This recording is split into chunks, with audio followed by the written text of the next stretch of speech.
Good morning friends, doctor Ashis Majumdar বলছি। আমি morning এক্সারসাইজে এসেছি।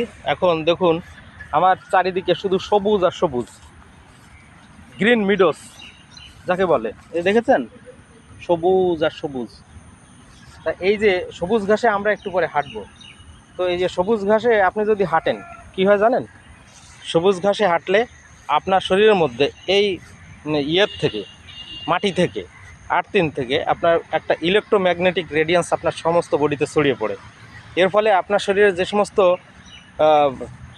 ইমব্যালেন্সগুলো আছে, আপনার হরমোন বা আপনার কোষ, ওইগুলো কিন্তু আস্তে আস্তে ব্যালেন্সে নিয়ে আসে। বিজ্ঞানীরা গবেষণা করে দেখেছেন, প্রত্যেক দিন যারা সকালবেলায় খালি পায়ে এই ঘাসে, এই যে সুন্দর ঘাসে, শিশির যে সমস্ত ঘাসে পড়েছে, যদি খালি পায়ে হাঁটে, তাহলে ওদের ডায়াবেটিস, তারপর আপনার ইউরিক অ্যাসিড বা অন্যান্য যে সমস্ত সমস্যাগুলো আছে, আস্তে আস্তে এগুলো ব্যালেন্সে চলে আসে। তো এই জন্য আপনারা কী করবেন, আপনাদের বাড়ির আশেপাশে যে সমস্ত আঙিনাগুলো আছে, যেখানে আপনার এরকম সবুজ ঘাস আছে, সেই ঘাসগুলোতে আপনারা খালি পায়ে অন্তত 20 মিনিট হাঁটবেন। এই খালি পায়ে যদি 20 মিনিট হাঁটেন, তাহলে দেখবেন যে আপনার কতটা উপকার হয়, আপনি নিজে নিজেই বুঝতে পারবেন।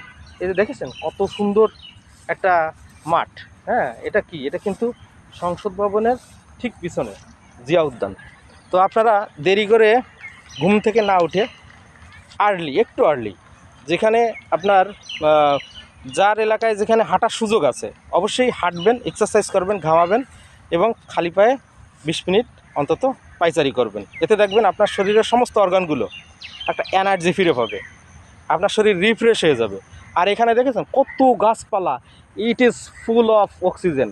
এখানে এই যে অক্সিজেন আপনি নেন, এই অক্সিজেন নিলে আপনি সারা দিনের এনার্জি এখান থেকে নিয়ে যেতে পারবেন। আসুন আমরা প্রকৃতিকে ভালোবাসি এবং প্রকৃতির সান্নিধ্যে প্রত্যেক দিন 1 ঘন্টা করে সময় কাটাই। ভালো থাকুন, সুস্থ থাকুন, শুভ সকাল।